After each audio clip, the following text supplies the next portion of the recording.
महाकुंभ 2025 की चर्चा तो पूरे विश्व में हो रही है और खास तौर पे वहां लाखों और करोड़ों श्रद्धालु हर रोज जा रहे हैं। लेकिन एक शख्स ऐसे हैं जिनका नाम है IITN बाबा। ये नाम आपने कई दफा सुना होगा, इनके वीडियोस आपने कई दफा देखे होंगे और लोग इन्हें बहुत ज्यादा प्यार भी दे रहे हैं, लोग इन्हें सबसे ज्यादा पसंद भी कर रहे हैं। लेकिन IITN वाले बाबा जिनका नाम है अभय सिंह का जो पहला वीडियो किसी पत्रकार ने जब उनका इंटरव्यू लिया तो उस पत्रकार को भी नहीं पता था कि ये शख्स कौन बैठा हुआ है। लोग आते जाते उसे देख रहे थे और अगर शायद वो वीडियो शूट नहीं हुआ होता तो अभी वो उनका नाम भी नहीं आता। लेकिन जब अभय सिंह जी का इंटरव्यू लिया गया और उनकी जो बातें हैं, उनकी जो बोल हैं और उनका जो बात करने का तरीका है, वो लोग काफ़ी ज़्यादा पसंद कर रहे हैं और वो हर एक बात को पूरे लॉजिक के साथ समझाते हैं। हर एक बात को अपने बात करने के तरीके और किसी भी चीज़ को स्पष्ट और समझाने का तरीका उनका बड़ा अनोखा है। आमतौर पे ऐसा माना जाता है कि जितने भी साधु संत महात्मा हैं वो टेक्निकली लॉजिकली उतनी बात अपनी नहीं रख पाते हैं, लेकिन अभय सिंह दिखने में तो ऐसा लगता है कि शायद इनकी मानसिक स्थिति सही नहीं। लेकिन जब उनसे न्यूज़ चैनल वाले, जब इंटरव्यूअर, जितने भी पत्रकार हैं, जब उनसे सवाल पे सवाल करते हैं तो हर एक सवालों का कैसे जवाब देना है, लॉजिकली किस प्रकार से उनको अपनी बात समझाना है, ये उन्हें बहुत अच्छे से आता है। जब उनसे पूछा गया कि आपने पढ़ाई कहाँ तक की है, तो जब उन्होंने ये सारी डिटेल्स दी कि मैंने ये यहाँ से किया, मैंने एरोस्पेस इंजीनियरिंग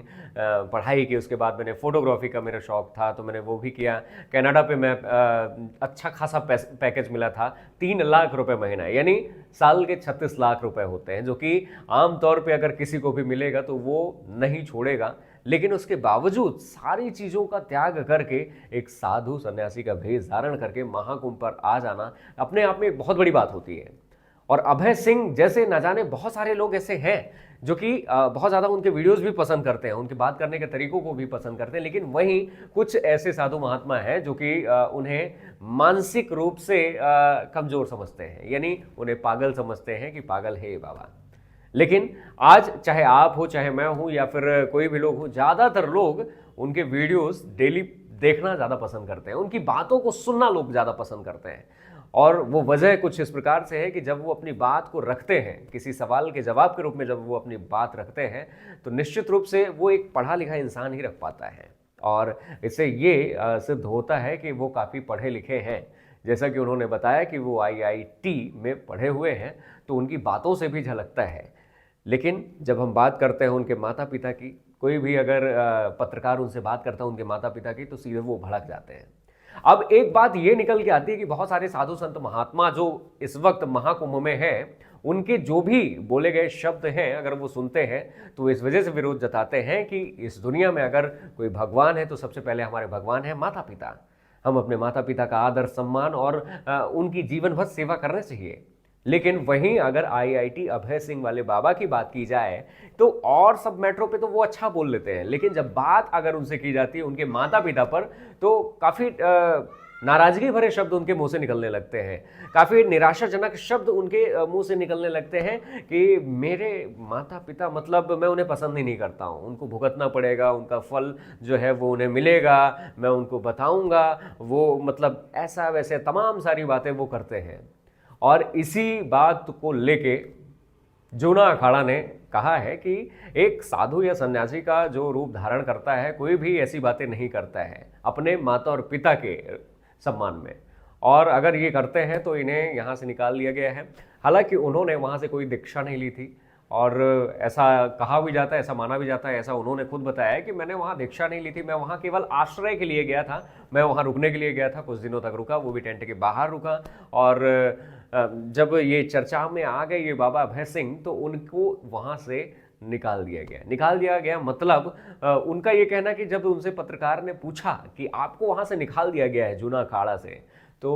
उनका एक ही जवाब था, निकाला तो तब जाता है जब मैं वहाँ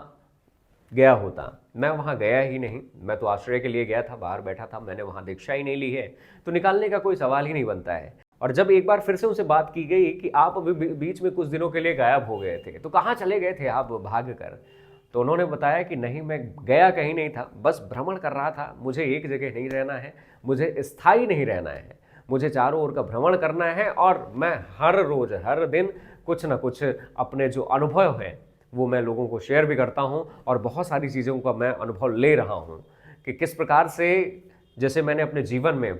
पहले तो पढ़ाई, और पढ़ाई का ज्ञान मैंने लिया, लगा कि पढ़ाई ही दुनिया में सब कुछ है, मेरे ज़िंदगी में सब कुछ है। लेकिन जब मैंने पढ़ाई को दरकिनार करके अपने शौक के लिए जीना शुरू किया तो मैंने फोटोग्राफी भी की, और जब उसमें भी मेरे को संतुष्टि प्रदान नहीं हुई तो मुझे ऐसा लगा कि यार कुछ और है जो जिसे मैं पाना चाहता हूँ, उसके प्रति लग जाता हूँ। तो उन्होंने उसके बाद अध्यात्म का जो रास्ता है उसे चुना। खैर, आप कई सारे वीडियोस देखे होंगे, एक क्लिप मैं आपको दिखाता हूं जिसमें जो पत्रकार हैं वो पूछते हैं कि इस भविष्य में हमारे भारत के बारे में आप क्या कहना चाहते हैं। तो उन्होंने कहा कि योगी जी ही प्रधानमंत्री होंगे। और दूसरी सबसे बड़ी बात जो उन्होंने की है, उन्होंने कहा कि वर्ल्ड वार होगा, इस साल 2025 के अंत तक वर्ल्ड वार शुरू हो सकता है। अभी एक कंपटीशन हुआ था चेस का, उसमें डी गुकेश ने यह जीता था। उन्होंने बोला मैंने ही उसे जिताया, मैंने यहाँ से अपनी वेब्स एनर्जी जो है वो उस तक पहुँचाई और मैं बोला कि तू ऐसे चाल चल और तू जीतेगा। तो हारी हुई बाजी भी जीत गया। और जब उन्होंने क्रिकेट के बारे में बोला कि मैं क्रिकेट भी देखता हूँ, रोहित शर्मा, विराट कोहली, तो मैंने विराट को भी कई दफ़ा ऐसा संवेदनाएं भेजी हैं, तरंगे भेजी हैं, संदेश भेजा है कि जो गलत माइंड में उसके कुछ ऐसे विचार चल रहे थे उसको शांत करके उसने अच्छा खेला है। कई दफ़े ऐसा होता है कि अगर मैदान में जाने के पहले विराट को कोई कुछ कह दे या हमें आपको कुछ कह दे और हमें क्रिकेट खेलने के लिए जाना है तो उसका भी बहुत बड़ा प्रभाव पड़ता है। इस विषय में जब पत्रकार ने पूछा कि आप यहाँ बैठे बैठे कैसे अपनी तरंगे वहाँ तक भेज देते हैं, क्या कैसे कनेक्टिविटी कर लेते हैं आप, तो सुनिए उन्होंने क्या कहा। योगी बनेगा ना प्रधानमंत्री। T20 वर्ल्ड कप में भी किया था ना मैंने समय में, मैं उसको बार बार बोल रहा हूँ यार हार्दिक को बोल दे भाई, हार्दिक को बोल दे भाई, दे ही ले रहा है वो, रोहित शर्मा अलग ही उसमें जा रहा है। नहीं, मैं इतनी टेंशन लेता ही नहीं, मतलब मैं बोलता हूँ महादेव को कि आप जो अगली चीज है ना बस वो बता देना कि अब यहाँ पे क्या करना है, वर्ल्ड वॉर। तो ऐसी बहुत सारी बातें हैं बाबा अभय सिंह के बारे में। दोस्तों, आपने इस वीडियो को देखा, यदि आप हमारे चैनल में नए हैं तो वीडियो को लाइक करके चैनल को सब्सक्राइब करिए। मिलते हैं अगले वीडियो में, तब तक के लिए बहुत बहुत धन्यवाद।